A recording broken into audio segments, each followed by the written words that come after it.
Operation सिंदूर को lead role किया है वो है हमारी कर्नल सूफिया कुरैशी और उनके साथ ही विंग कमांडर व्योमिका सिंह जी।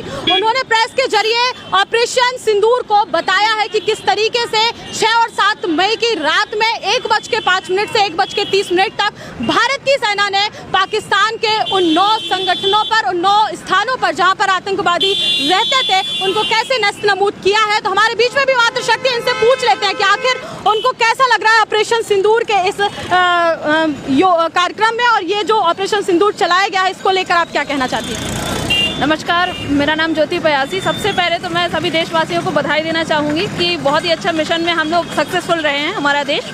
और इसमें जो सबसे लीडिंग में नाम आ रहा है सूफिया जी का, तो ये हमारे बुंदेलखंड से ही बिलोंग करती हैं, नौगांव क्षेत्र से। तो ये सब ये चीज़ जो है ये हम बुंदेलखंड वासियों के लिए और हम नारी शक्ति के लिए बहुत ही गर्व का विषय है कि क्योंकि जो घटना हुई थी पहलगाम में, तो वो घटना में यही हुआ था कि सिंदूर पोंछा गया था, मेल को मार के फीमेल से कहा गया था कि तुम मतलब उनको अकेला छोड़ दिया गया था। तो ये जो जवाब देने का काम किया है ये फीमेल ने ही।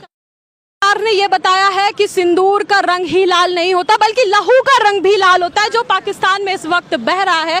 तो आप उन भारतीय सैनिकों को क्या कहना चाहेंगे जिन्होंने बड़े ही दिलेरी के साथ पाकिस्तान में जाकर उनको मुंहतोड़ जवाब दिया? बिल्कुल, मैं समझती हूँ कि जैसे हम लोग को गर्व महसूस हो रहा है, और इस गर्व महसूस होने का कारण वो ही है हमारे भारत के सैनिक, और उन्होंने आज ये गर्व का क्षण हमें दिया है। बहुत ही बेबाक तरीके से उन्हें हमले किए, जो वीडियोस सामने आ रहे हैं, कितने व्यवस्थित तरीके से उन्हें हमले किए कि एक भी सिविलियंस को कोई प्रॉब्लम नहीं, और जो टारगेट था उसी पे उन्हें टारगेट करके जो काम किया है बहुत ही अच्छा लग रहा है। निश्चित रूप से न केवल पाकिस्तान ने पहली बार बल्कि 4 बार भारत पर आक्रमण किया। पाकिस्तान ने न केवल इस बार बल्कि इसके पहले भी 4 बार भारत पर ही अटैक किया और भारत ने मुंहतोड़ जवाब भी दिया है, चाहे वो उरी हमला हो, चाहे वो पुलवामा अटैक हो, चाहे वो पहलगाम हो, कारगिल युद्ध हो। बहुत सारे युद्ध जो उन्होंने 4 युद्ध किए वो भारत के साथ किए और भारत ने मुंहतोड़ जवाब दिया, और इस बार ऐसा जवाब दिया कि उनकी पुश्तैनी भी पुरखे भी याद रखेंगी। आप इसको लेकर क्या कहेंगे कि वो बार बार भारत पर अटैक करते हैं और भारत उनको जवाब देता है, फिर भी वो अपनी चीज़ों से वाकिफ नहीं हो रहे? ऐसा है कि जिसका जैसा स्वभाव होता है वो काम भी उसी तरीके का करने लगता है। आतंकवादियों से क्या अपेक्षा की जा सकती है? पूरा पाकिस्तान केवल एक ही चीज़ पे पल रहा, वो है टेररिस्ट, और भारत को वो हमेशा केवल इसलिए टारगेट करते हैं कि विश्व में उनको केवल चंदा मिल सके।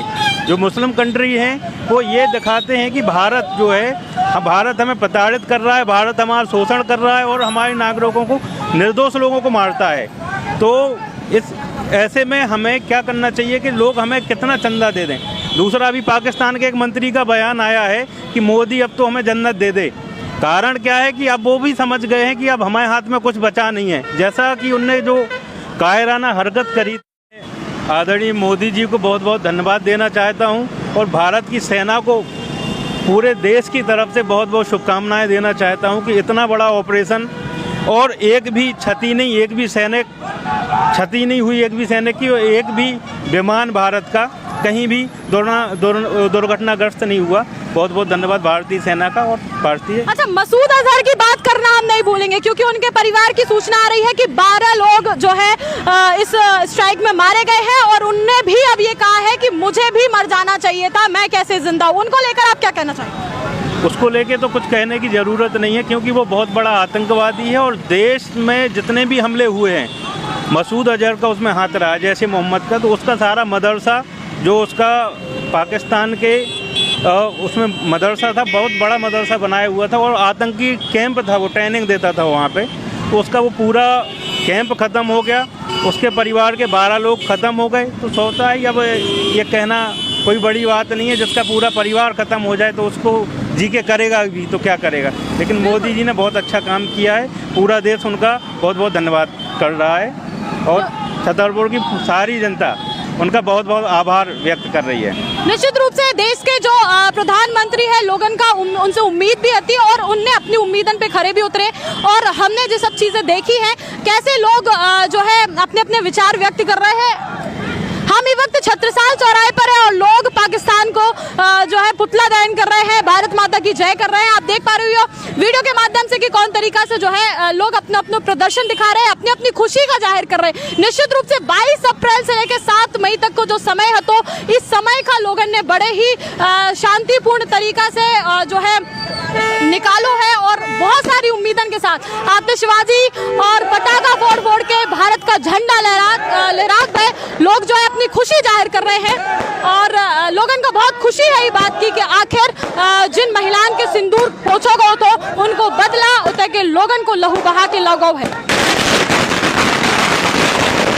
और भी लोग हैं। चाचा का नाम आपको? जगदीश प्रसाद साहू। ऑपरेशन सिंदूर को नाम सुन लो? सुन लिया। कहाँ है ऑपरेशन सिंदूर? जो काहू है कैसो लगो जो बहुत अच्छा लोगो भारत में ऐसा हुआ है, बहुत अच्छा लगो, दिल का तसल्ली हो गई। बहुत तसल्ली। क्या नाम है? और भी लोग हैं हमारे बीच में, उनसे भी जाने। का नाम है आपका? हमारा प्रदीप कुमार शर्मा। अच्छा प्रदीप जी, कैसा लग रहा है ऑपरेशन सिंदूर के बाद? बहुत बढ़िया, बहुत बढ़िया, बहुत अच्छा लगा। क्या कहना चाहो आप हमारे सैनिकन के लाने? अरे उनको बहुत बहुत बधाई देना चाहते हैं, धन्यवाद देना चाहते हैं जो हमारे देश के लिए लड़ रहे हैं और देश के लिए इतना कर रहे हैं। क्या नाम है आपको? रफीज खान। रफीज जी, कैसा लग रहा हो? चूंकि पाकिस्तान में जो है, पाकिस्तान के द्वारा, आतंकवादियों के द्वारा हमारे निहत्ते और मासूम लोगन पे जो हमला करोगे, धर्म बता के, धर्म पूछ के जो मारोगे है, तो उनके ऊपर जो स्ट्राइक भाई उकलाने आपका क्या बोचा? उन्हें मारो चाहिए। नहीं मारो है उकलाने, आपका कैसा लग रहा हो? नहीं बेकार लग रहा हो, अपन का यानी बुरो लग रहा हो। कहाँ बुरा लग रहा हो आपका? ये अपने इंडिया में मारो आतंकवादी। अच्छा, इंडिया में मारो जो बुरा लग रहा हो, लेकिन अब भारत ने पाकिस्तान पे स्ट्राइक करी है, जो आतंकवादी उनके घरन का ढेर कर दो। ई खा ले क्या? सही करो। तो ऐसे लोग हैं और बहुत सारी चीजें हमारे बीच में निकल के आई हैं। बहुत सारे लोगों से हमने राय ली है। ऑपरेशन सिंदूर का है, के बारे में तमाम जानकारी ली है। मॉक ड्रिल का है, के बारे में भी जानकारी ली है। बुंदेलखंड के लोगों के ओपिनियन अपने